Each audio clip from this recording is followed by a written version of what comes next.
So I got my act together here, maybe, and we're gonna try and record this again. I'm trying to put summer tires on my Saab wagon.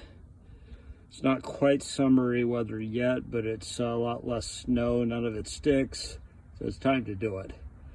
Now I'm gonna try out this 20-volt DeWalt Impact driver, not a real impact wrench, but I've got a impact extension that chucks into it that goes to 1/2 inch.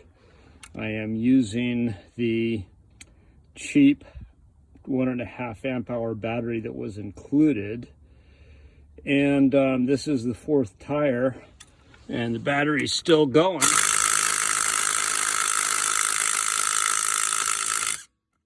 It may be weakening, but it's getting it done.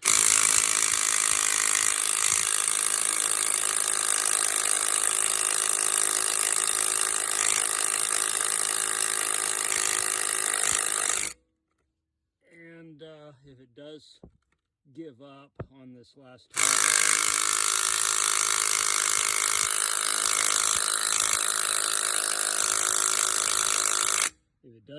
I've got a non-DeWalt 5 amp hour battery that's not as good as the DeWalt batteries, but it's about half the cost, so it's actually a pretty effective alternative depending on how sensitive you are to the fact that DeWalt really gouges for batteries.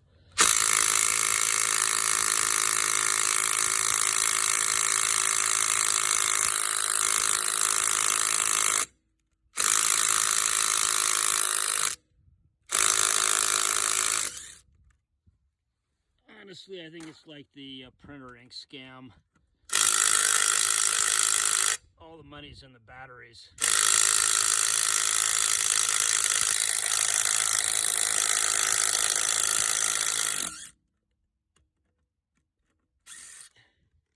But if this guy gets through this last lug nut,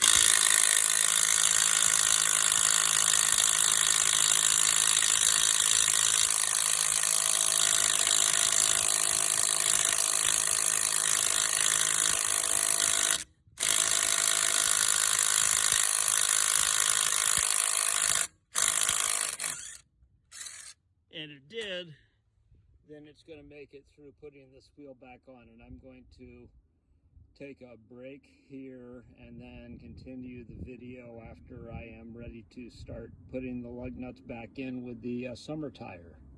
So now we're putting on the summer wheel and tire. I apologize for the lack of the Saab emblem, but it's an old car and it's hard to get too agitated about the perfection on this thing, as obviously it's got cosmetic issues.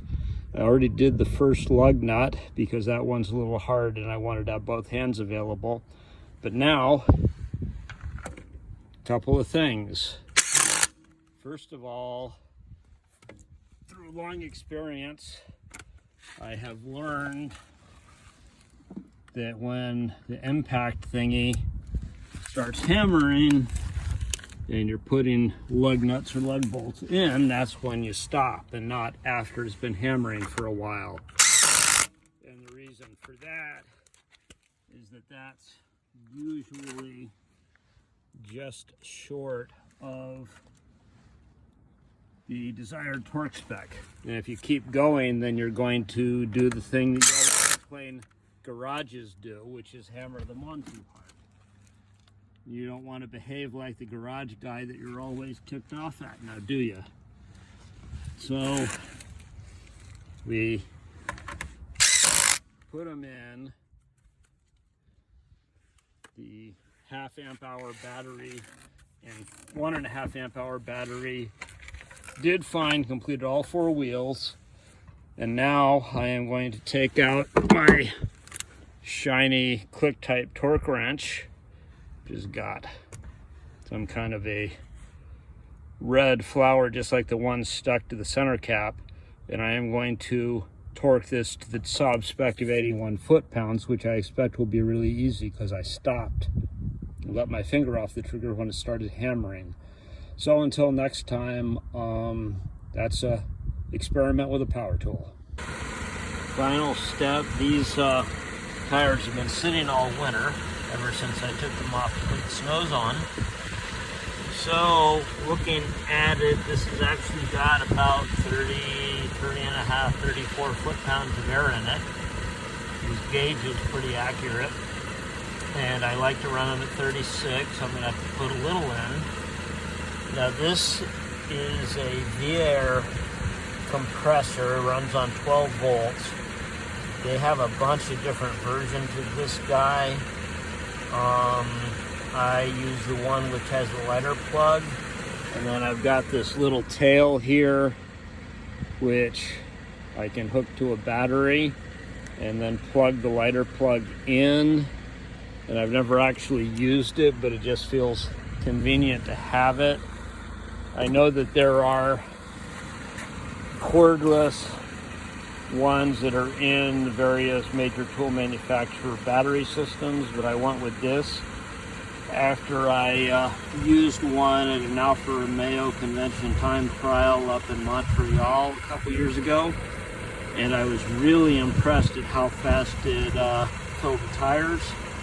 But you hear the car running. That's the big caveat with this guy, is that if you're going to use this guy on your car battery, it's pretty important to have the car running and actually goose the throttle if necessary to make sure that the alternator is energized.